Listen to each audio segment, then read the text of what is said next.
Rémi Turbide, Gérard Carreau, Gauthier Lebret, Olivier Guénec et notre ami Paul Amar sont avec nous, ancien présentateur évidemment du service public. Vous avez fait quasiment toute votre carrière. Non, c'est en dents de scie, une grosse partie service public, mais aussi TF1, Paris Première, I24 en Israël. Donc j'ai eu cette chance-là, inouïe, d'être sur les deux versants, public et privé. Donc, Quand est-ce que vous étiez à TF1 ? J'étais à TF1 dans les fin des années 90, c'est Étienne Moujotte d'ailleurs, Patrick Lelay, qui m'avait à plusieurs reprises proposé de les rejoindre, quand je dirigeais le service politique notamment de France 2, enfin d'Antenne 2 à l'époque, et on a fini par faire la jonction à la fin des années, juste avant l'an 2000. Est-ce que vous avez encore des amis aujourd'hui qui sont à l'intérieur de la maison, des gens avec qui vous avez travaillé ? Bien sûr, et qui me parlent. Alors évidemment, vous n'allez pas les citer. Non, je ne vais pas les citer, mais qui sont terrorisés. Mais je vous assure. Terrorisés ? Ah, mais je vous assure, il y a un climat d'intimidation absolument incroyable. C'est la raison pour laquelle aussi, d'un point de vue politique, mais aussi psychologique, je fais cette comparaison avec LFI. C'est un petit peu le même climat. Il y a un climat de terreur, de terreur. Il n'y a pas du tout cette joie, cette fraternité, même quand nous étions opposés politiquement, que nous avions connu à l'époque. Mais moi, je n'en reviens pas. C'est une nouvelle génération, mais qui, à l'image de LFI, à l'image des écolos aujourd'hui, on a une écologie punitive aujourd'hui. On a une écologie terroriste aujourd'hui. On a un parti que moi je qualifie, alors j'assume, vous allez me dire, ça n'engage que vous, Gauthier me le fait souvent, mais qui est un parti fasciste. Le fascisme aujourd'hui, l'héritier de Jean-Marie Le Pen, qui était très disruptif à l'époque. Antisémite, raciste, xénophobe, tout ce qu'on veut. Ce que n'est pas sa fille. Mais le parti aujourd'hui fasciste, à mes yeux, c'est LFI. Le danger fasciste imaginaire qu'on voit à l'extrême droite aujourd'hui, il est à l'extrême gauche aujourd'hui. C'est stalinien. Il y a des procès staliniens qui reviennent aujourd'hui. Non mais ça n'engage que vous, ce que vous dites. Et le nouveau Jean-Marie Le Pen, tout le monde, beaucoup le disent. Oui. Tout le monde non, mais beaucoup le disent. Moi je partage au mot près ce que tu viens de dire. Et on imagine que vous aviez plutôt une sensibilité dans les années 80 de centriste de gauche. Écoutez, ou centriste de droite. Je vais faire mon coming out chez vous. Oui, je vous imagine plus voter Mitterrand en 88 que Chirac. Non, détrompez-vous. Le vote est toujours secret. Mais quand j'étais étudiant, la plus belle des rencontres que j'ai faites, qui m'avait accueilli comme étudiant, la plus belle des rencontres de ma vie, peut-être, c'est Mendès France. Quand j'étais jeune journaliste, une des plus belles rencontres que j'ai faites, c'est Jacques Delors. Donc, si je devais me situer, c'est pour ça que je parle de coming out, mais là je peux parce que je suis libre. Je ne suis pas associé à une rédaction, donc je sors de mon devoir de réserve que j'avais lorsque j'y étais.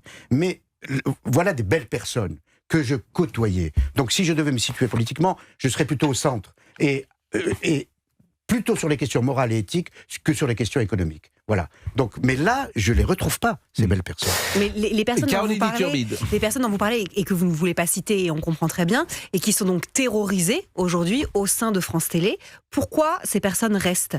Pour faire barrage et pour résister, ou parce qu'ils n'ont pas le choix Mais il fait froid dehors. J'ai cru comprendre que vous étiez jeune maman, il y a un salaire, et donc c'est compliqué de partir. Le marché est tel qu'aujourd'hui c'est compliqué. Donc, mais par exemple, une jeune femme comme Élise Lucet, avec qui vous avez travaillé, est-ce que vous avez vu une sorte de dérive politique ou éditoriale de son travail ? Je ne veux pas trop personnaliser, je me contenterai de dire que lorsque j'étais directeur chez France 3, à la demande de Philippe Guillaume, il m'avait demandé aussi, un petit peu comme sur CNews, où vous faites beaucoup de choses, et je vous admire pour ça, parce que vous travaillez énormément, il m'avait demandé aussi de présenter le 19-20.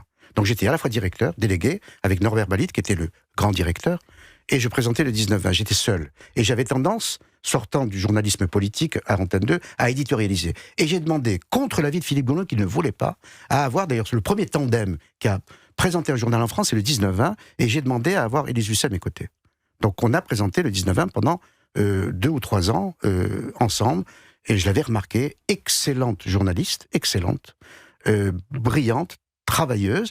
Après, elle a eu, dès qu'elle est passée dans ce journalisme dit d'investigation, elle a eu une évolution que j'ai observée, qui s'éloignait peu à peu de l'idée que moi, je me faisais du journalisme, un peu à l'anglo-saxonne, je le dis devant Gérard, parce que j'ai été correspondant aux États-Unis, et donc elle s'est éloignée, elle a eu une posture extrêmement offensive, pour ne pas dire agressive, dans sa méthode d'enquête et d'investigation, qui s'éloigne un peu. Elle a eu une posture que certains qualifieraient de politique.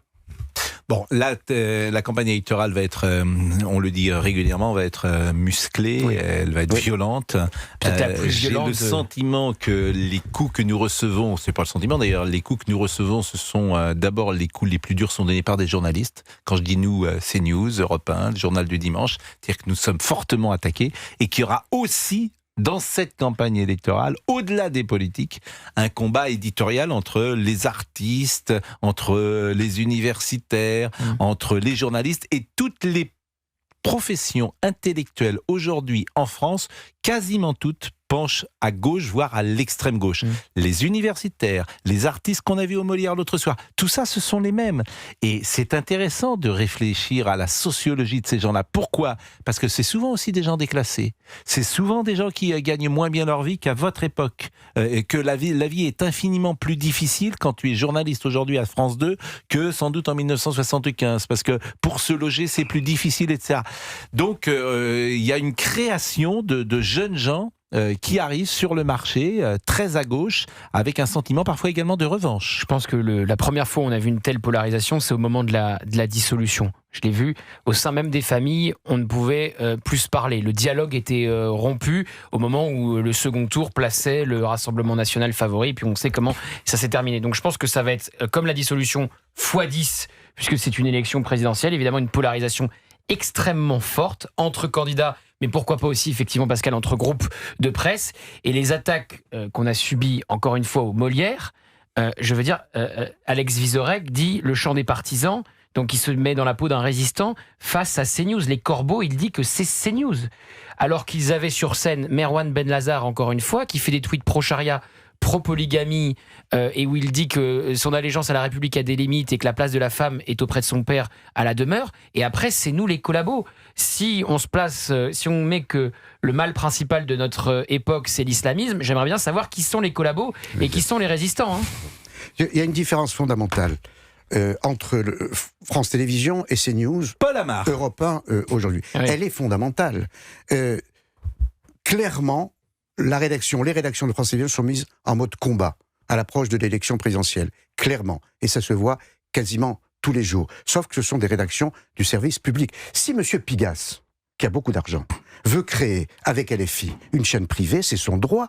Et si LFI Média, façon Pigasse, se positionne sur un créneau très très très à gauche et s'engage dans la campagne présidentielle, il en a parfaitement le droit. Mais que les rédactions du service public, avec notre argent, avec nos impôts, se mettent à ce point en mode combat et choisissent une voie à ce point partisane, non, c'est interdit tout simplement par un devoir de neutralité et d'impartialité que doit avoir le service public. Oui, mais que faire ? Quels sont les moyens Saisir l'Arcom. C'est difficile parce qu'on est sur une matière qui n'est pas toujours tangible. Ce que vous dites là, c'est très difficile. Par exemple, vous parliez d'experts tout à l'heure. C'est très difficile de démontrer par A plus B. Ah ben, moi, je n'en aurais pas le temps. Mais on pourrait monter un dossier très facilement sur Gaza le 7 octobre, avec le choix des experts, les reportages, tout le narratif, plateau et terrain. Croyez-moi, on voit bien que même aujourd'hui, quand on lance une commission d'enquête, dont c'était quand même aussi un petit peu le but de faire tomber les quilles, et ben même ça ne fonctionne pas. Ah. Donc en fait, quand on pose la question de qu'est-ce qu'on peut faire, et là c'était rendu public et tout le monde pouvait avoir son avis sur la question, même ça, en fait, on voit bien que les dés sont pipés, quoi. Parce qu'il y a un autre enjeu qui n'est pas nécessairement politique. C'est-à-dire ? Dans l'acharnement qui a été mis à essayer de déstabiliser Charles Aloncle, l'enjeu, contrairement à ce qu'on croit d'ailleurs, n'était pas dans cette polémique sur le pluralisme ou pas, pas du tout, parce que ça se voit comme le nez au milieu de la figure, ce qui se passe à France Télévisions. L'enjeu est industriel. Et la réponse, pourquoi Madame Ernotte a-t-elle eu droit, dans l'histoire de la télévision, on n'a jamais vu ça, a-t-elle eu droit à 3 mandats? C'est un grand mystère. Nommée en 2015 grâce à M. Hollande, qui la voulait, reconduite en 2020, malgré une déclaration explosive d'Emmanuel Macron, président de la République. Quand il arrive au pouvoir en 2017, il dit l'audiovisuel public est la honte de la République. Emmanuel Macron de 2017 aurait pu co-signer, croyez-moi, le rapport de Charles Aloncle. Le constat que fait Aloncle aujourd'hui... Oui, mais alors, j'ai pas compris. Quel est l'enjeu industriel ? Alors, la réponse, elle est dans... Vous prenez le rapport Aloncle, vous n'allez pas le lire, 500 pages. Vous le feuilletez, même rapidement. Et vous allez trouver une page blanche dans ce rapport. La réponse est là. La page blanche, c'est la non-publication dans ce rapport des contrats passés entre France Télévisions et Media One. Aucune précision, alors qu'il aurait pu le faire. Il ne l'a pas fait. S'il l'avait fait, le président lui avait dit le rapport ne sera pas voté. C'est les révélations d'Europe 1, c'est dans la matinale d'Europe 1 ce matin, avec Alexis de la Fontaine, absolument aussi. Ah ben bravo. Donc voilà, donc je n'avais pas écouté, et donc on est d'accord. Si Alexis de la Fontaine, qui est très bien informé, le dit, donc je peux le dire aussi ce soir, la réponse, elle est dans la page blanche. Les contrats n'ont pas été publiés, sinon il n'y aurait pas eu de rapport. Donc du coup, Charles Aloncle a fait cette concession.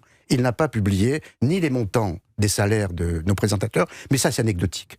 Mais il n'a pas publié la nature des contrats, le montant des contrats, la marge. Moi j'ai été producteur à la demande de France Télé pendant quelques années sur France 5. Je l'ai été. Quand on fait un devis, on donne sa marge, entre 10 et 15%. On est en toute transparence éditoriale et financière. Là, ils ont donné leur marge de 10 à 15%, ils ont fait 60% de marge. Bon, il est 16h44, mais ça va se savoir, il y a même des journalistes qui vont enquêter. Ça va fuiter, moi j'espère que ça va fuiter rapidement. J'espère que ça va fuiter. C'était les informations d'Europe 1. Alors Jérémy Patrier-Létus a fait un tweet pour dire que c'était faux, le président de la commission d'enquête. Mais Charles Aloncle disait déjà la semaine dernière sur votre plateau, Pascal, ou sur un autre, qu'il avait dû retirer des éléments pour faire voter le rapport et que ça passe à 2 voix près. C'était sur Europe 1 ce matin. Les informations. Oui, c'est ce que je vous ai dit avec Alexis de la Fontaine. Exactement. Il est 16h44. Je vais remercier l'excellent Paul Amar. C'est toujours un bonheur de vous écouter, vraiment. Et c'est vrai que vous avez marqué des générations de téléspectateurs. Il y a une émission que... vous restez quelques secondes avec nous. Tiens, on va en parler. Vous savez qu'il a été cité encore sur une chaîne info avant-hier, Paul Amar. Quand on a sorti du poulet, Master Poulet à Karim Bouamran, il a dit ça me rappelle la séquence où Paul Amar sort les gants de boxe. Donc, mais alors cette séquence, je pense pas vous avez un bon souvenir de cette séquence. J'ai surtout un mauvais souvenir de l'avant-séquence. Et voilà, donc, vous allez nous en parler. Mais écoutez, vous ne mettez l'eau à la bouche, vous allez nous en parler. On fait un spécial Paul Amar. À tout de suite. Je reçois Nathalie parce que c'est la grande semaine de Europe 1, de la famille d'Europe 1. Exactement. Et nous avons parfois des auditeurs, et en l'occurrence une auditrice. Bonjour Nathalie. Bonjour à tous. Et vous nous appelez d'habitude au standard. Exactement. Et là, vous êtes venue jusqu'à nous. Et là, je suis venue parce que c'est mercredi. Et c'est la première fois que vous venez. Que je vous rencontre et que je viens. Enseignante en Seine-Saint-Denis. Tout à fait. Et vous nous appelez effectivement, puisque vous êtes enseignante en Seine-Saint-Denis. Lorsqu'on arrive comme ça, lorsqu'on débarque, quelles sont les premières impressions que l'on a ? Ici ? Oui. Écoutez, pour vous dire très honnêtement, ici on dit bonjour. Et oui. Parce qu'il y a des endroits où on dit pas bonjour. Parce qu'il y a des endroits où on dit bonjour, j'ai envie de vous dire. Oui, on dit bonjour, on tient la porte, on revient dans des valeurs qu'on perd, qu'on a perdues, je pense. C'est terrible. Si vous êtes dans votre lycée, on ne vous dit pas bonjour dans mon votre école, lycée ? si. On me dit même plusieurs fois bonjour, plusieurs fois par jour bonjour. Mais sur France Inter, on dit pas bonjour. Oui, je n'écoute pas France Inter. Non, mais dans la rue, aujourd'hui, on est obligé d'apprendre aux enfants à dire bonjour, au revoir, merci, s'il vous plaît, pardon, désolé. Regarder dans les yeux quand on parle, tenir la porte.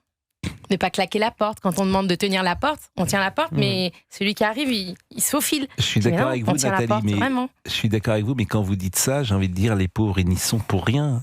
Moi, j'ai eu de la chance, on m'a appris à dire bonjour. On m'a appris à... Effectivement, il y a des frontières invisibles entre les uns et les autres. Et il faut parfois les respecter, ces frontières invisibles. C'est ça, ça se fait à la maison. Voilà, on ne tutoie pas tout le monde, on arrive à l'heure, que sais-je.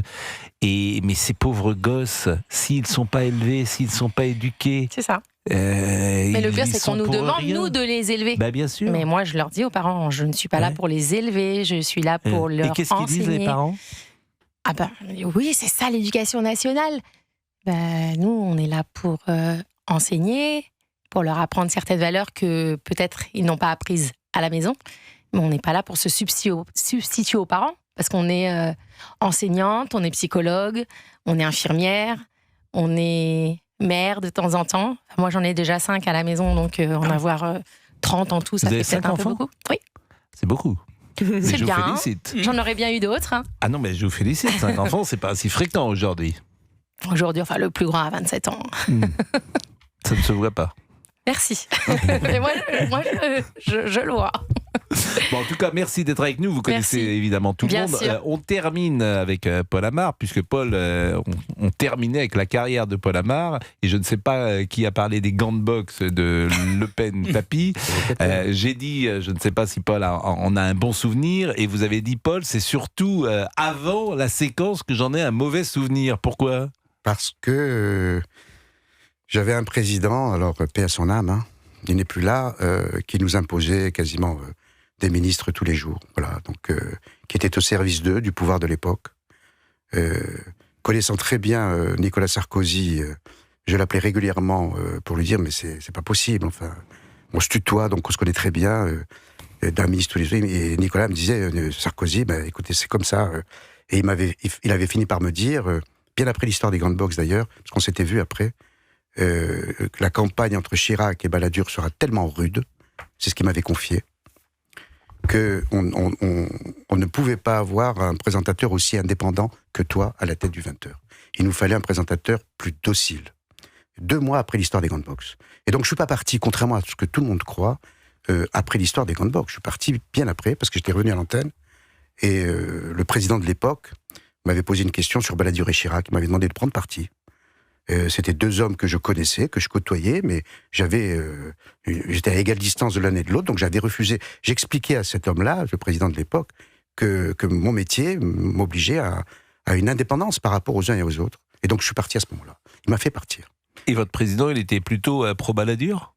À l'époque, oui, mais après avoir été pro-giscardien, pro-Mitterrand, il a été pro-tout.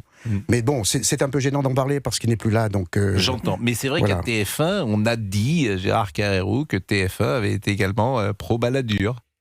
Et on a dit, oui, moi j'en ai payé l'addition, hein. Parce qu'on a dit ça, mais en fait, il faut dire les choses. Mais puisque là, ce soir, vous voulez qu'on dise tout. Bah Non, oui, mais c'est incroyable parce qu'il y arrive. Hein. C'est incroyable. Je vais vous dire, effectivement, la bataille a été terrible à ce moment-là entre Balladur et Chirac. Oui. Et pour une raison, tout à l'heure tu parlais des raisons économiques pour expliquer ce qui se passait aujourd'hui avec le service public, là, juste avant la pub. Oui. Il y avait une bataille économique importante. Oui. Monsieur Balladur, et il est en pleine forme encore aujourd'hui, je crois, Monsieur Balladur, puisque Catherine Ney l'a vu récemment, là, elle m'en a parlé. Monsieur Balladur avait promis à la maison Bouygues, qui dirigeait TF1 déjà, qu'il l'avait acheté, et qui continue à diriger le groupe TF1, avait promis le 4e réseau de téléphone. Alors ça, comme ça, quand on dit ça comme ça fait une brève, sauf que ça représentait un enjeu tout à fait considérable. Et moi, j'ai été convoqué plusieurs fois, et là aussi, paix à l'âme de tous ceux dont je parle, que je ne cite pas, mais qui sont morts, mais on me convoquait au dernier étage, là où se prenaient toutes les décisions, Au 13e. et on me disait... il faut en faire davantage pour Balladur. Et moi, je répondais, je disais, mais on a appliqué la loi, et donc, il y a tel et tel et tel et tel et tel qui sont pour Balladur, mais il faut bien qu'il y ait un certain nombre de gens qui soient pour Chirac. Oui, mais quand même. Et on a comment dire, on forçait les feux pour essayer de faire élire Balladur, parce que Balladur avait promis de donner au groupe Bouygues le 4e réseau. Et il l'a d'ailleurs, ça a été fait d'ailleurs, finalement, c'est comme ça que Bouygues Télécom a été créé. Et ça, c'est un enjeu économique, c'est pas un enjeu purement politique. Mais évidemment, Chirac l'a pris comme évidemment une prise de position contre lui, ce qui fait que le jour où il a été élu, il est arrivé à TF1 et il a dit à tous ceux qui étaient dans le hall, moi j'y étais parmi les 2 ou 3 dirigeants qui étaient là, qui attendaient, il a dit, ça y est, vous allez, avec son grand sourire à la Chirac, vous allez aller tous dans les mines de sel. Cette anecdote est vraie ? Oui, c'est vrai, bien sûr, c'est vrai. Et moi, j'ai été dans les mines de sel, c'est-à-dire que comme c'était difficile de me faire porter tout seul le grand chapeau de cette affaire, on m'a dit tu as dirigé la rédaction, c'est bien et tout, mais maintenant on va s'occuper d'une nouvelle chaîne et tu t'occuperas des documentaires, etc. J'ai vécu 10 ans de plus à TF1, très bien d'ailleurs, j'ai découvert un nouveau monde, mais j'avais été, la vérité vraie, c'est que j'ai été sorti de la direction de la rédaction, que je crois je n'avais pas failli lorsque je l'ai dirigée, mais bon, j'ai payé l'addition. Incroyable. rêve. 10 ans de C'est, documentaire. Incroyable. Oui. cette Dix Non, ans mais de elle était documentaire. intéressante. C'était Odyssée. Oui, et puis- J'allais vous voir. On était bien allé sûr, vous bien voir sûr. un jour Non, dans votre bureau pour J'ai vendre passé un- 10 des meilleures années de ma vie, là. Mais- Parce que j'ai découvert le monde du cinéma, du documentaire et tout. Un monde que je connaissais pas. Mais ça n'existe plus, Odyssée. Non, ça n'existe plus. C'était fait, ça s'appelle un placard. C'était fait pour. C'est ça, C'était fait exactement. sur mesure C'est pour incroyable. Gérard Carreau. C'était un grand placard. Mais comme J'avais Étienne, un grand voilà. bureau. Comme Étienne Boujotte était proche, faut comprendre, faut revenir Oui. à l'origine.